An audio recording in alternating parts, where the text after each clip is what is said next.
YouTube Nation, I'm Unger to the Max. You may have noticed lately that I haven't posted an episode of the SportsRoom TalkShow in a while.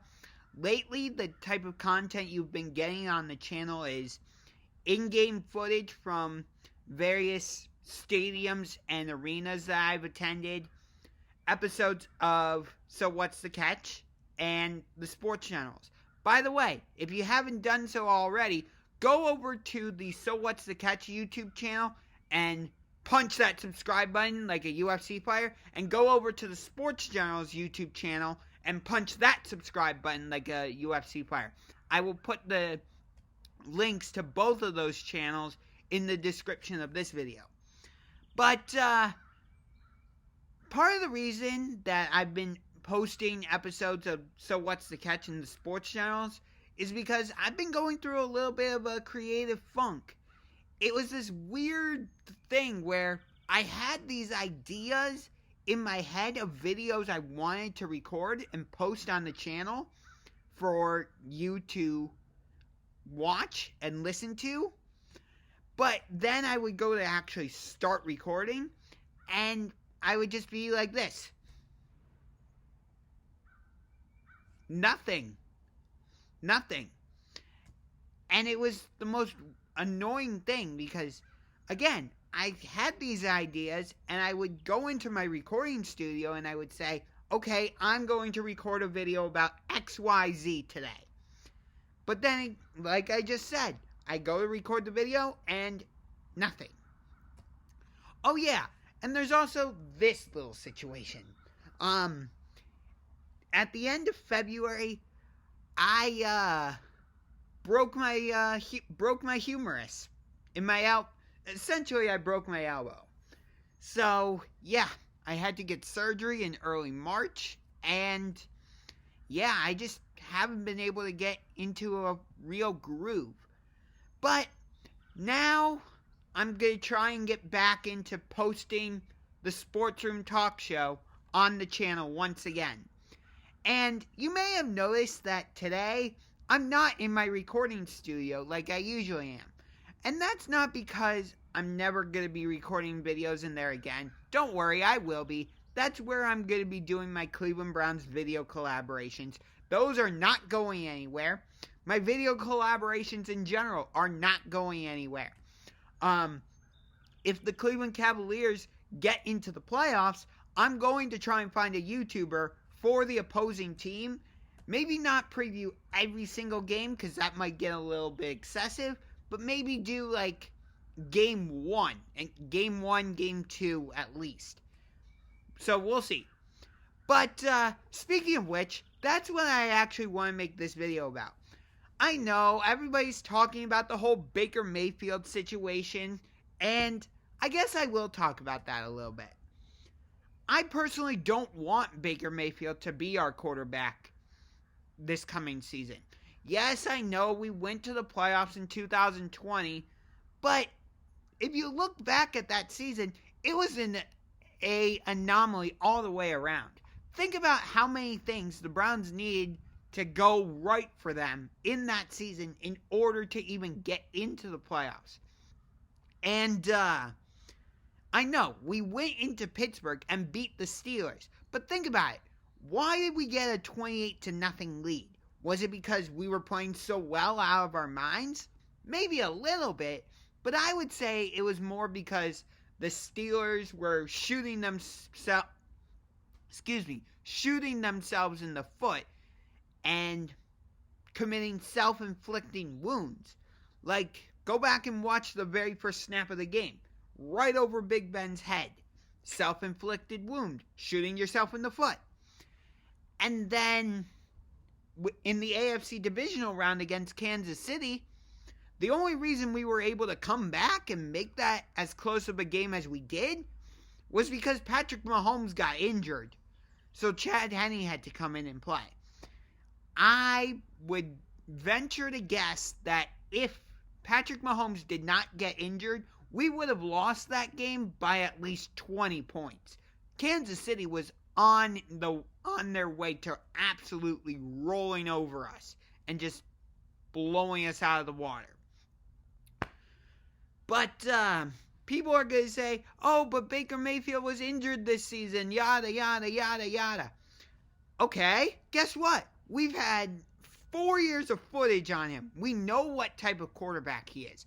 And I know during that time, he's had Hugh Jackson, Greg Williams, Freddie Kitchens, now Kevin Stefanski as head coach. And he's had various offensive coordinators. So I get it. He's had to learn different offensive systems. I get it. But still, the type of quarterback that you are doesn't really change even in different offensive systems. At least the way I see it. So, for me, Baker Mayfield is who he is as a quarterback. So, he wasn't good enough to get us where we wanted to be. If you look at our roster, we should be a Super Bowl caliber team. No? Look at us. We have Nick Chubb. Well, we did have Jarvis Landry, but we cut him because we thought we were getting Deshaun Watson, and then Deshaun Watson or whoever said, no, Cleveland, you're out of the running. I think he's going to Atlanta, which is a change in my tune, because for the longest time I thought he was going to New Orleans, but at this point it just feels like he's going home to Atlanta. But anyway, that's how this whole situation started, is because the Browns thought they could get an upgrade in Deshaun Watson. Because, again, Baker Mayfield hasn't lived up to the hype that he had coming out of Oklahoma. And that's his biggest problem. He won the Heisman Trophy, and, he played extremely well at Oklahoma. But think about it. He was at Oklahoma, coached by Lincoln Riley, in the Big 12. Think about that. That trio is going to make you potentially look better than you really are. Look at Kyler. I know, Kyler has been really good. I get it. But maybe he looked a little better at Oklahoma than what he really is. Because again, he was coached by Lincoln Riley, went to the University of Oklahoma, and played in the Big 12. Do I need to say more? No. So, yeah, there you go. That's all I want to say about the whole Baker Mayfield thing. I don't want to really get into it too much. My big thing that I want to talk about in this video, actually, are the Cleveland Cavaliers. Because they're just barely hanging on to the 6th seed in the Eastern Conference playoffs. They're just ahead of Toronto by virtue of a tiebreaker. Probably because we're 3-0 against them in the regular season. But we lost a really close game on Wednesday against MVP favorite Joel Embiid. Guess who we play tonight? The reigning MVP, Nikola Jokic, and the Denver Nuggets. So this is the third game of a 5-game homestand. We are 1-1 right now as we beat the LA Clippers on Monday, lost to the Philadelphia 76ers on Wednesday. Tonight we have the Denver Nuggets. Tomorrow night we have the Detroit Pistons. And then on Monday, LeBron James comes to Cleveland with the Los Angeles Lakers. And then after that, we get Toronto in a huge game north of the border. And then after that is, let me double check, I believe we get a 3-game homestand against Chicago, Orlando, and Dallas before going to Atlanta. Let me double check on that. Yes, like I said, tonight we have Denver. The Nuggets are favored by 2.5.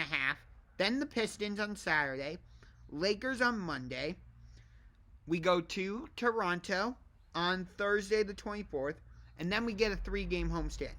Chicago on Saturday the 26th. The Magic on Monday the 28th. And then the Dallas Mavericks on March 30th. And then we play the Atlanta Hawks on March 31st. we were not originally supposed to have a back-to-back against Dallas and Atlanta.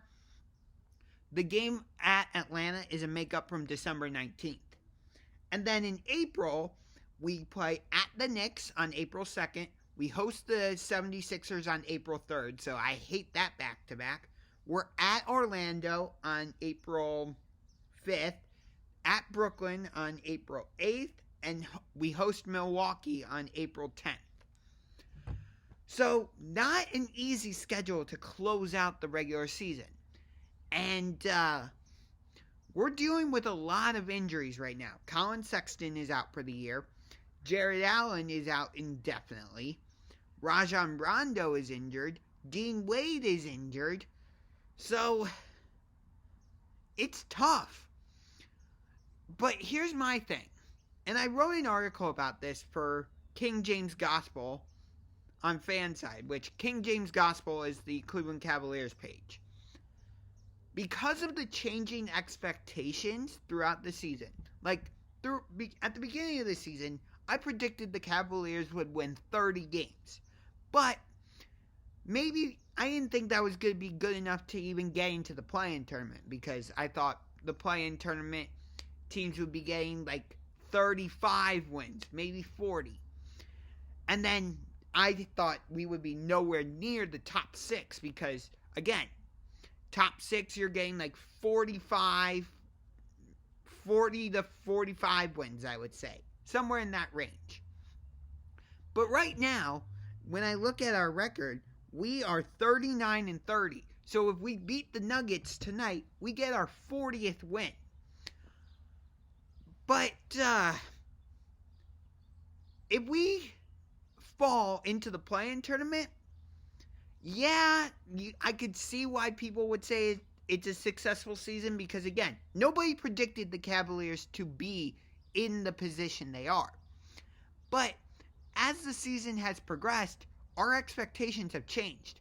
Now that we've been in the top 6, and at one point we were number 3 in the Eastern Conference, right on the verge of being number 1 in the East, people are now thinking of us as a playoff team.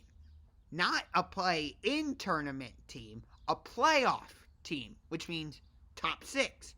Because teams 7 through 10 go into the play-in tournament where if you win the game between the 7-8 game, then you're the number 7 seed. And if you lose that game, you play the winner of the 9-10 game.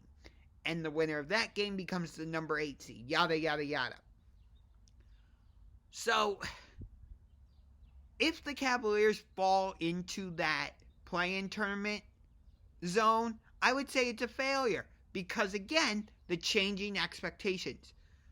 At this point, people now, like I said, people now view us as a playoff team, not a play-in tournament team. And for me, yes, the play-in tournament happens after the regular season, so it could be considered the postseason. But I use the term postseason very loosely for that, because I view the play-in tournament as one of those certificates where it's great job, or a participation trophy, if you will. Hey, you participated in this. But it's not anything significant. Whereas the playoffs is okay, you have a legit chance at winning the title.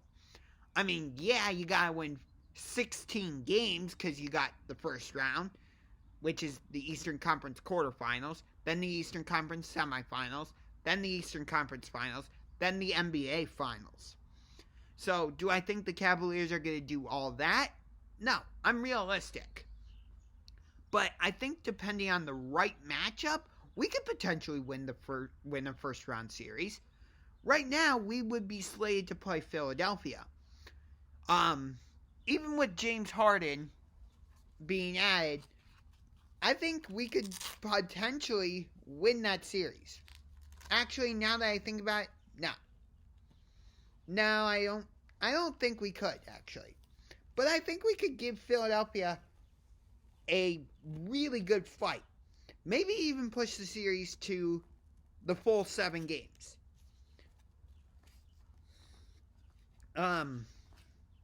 maybe that's a bit, what's the word? Maybe I'm overthinking things. Let me know in the comments. But for now, that's going to do it for this episode of the SportsRoom Talk Show. Just wanted to try and get back into the flow of things. If you liked this video, punch that like button like a UFC fighter and punch that subscribe button. We are almost at 500 subscribers. Let's get there by the end of March. Right now, it is March 18th. There are 31 days in March. So by April 1st, I want to get to 500. Let's do it.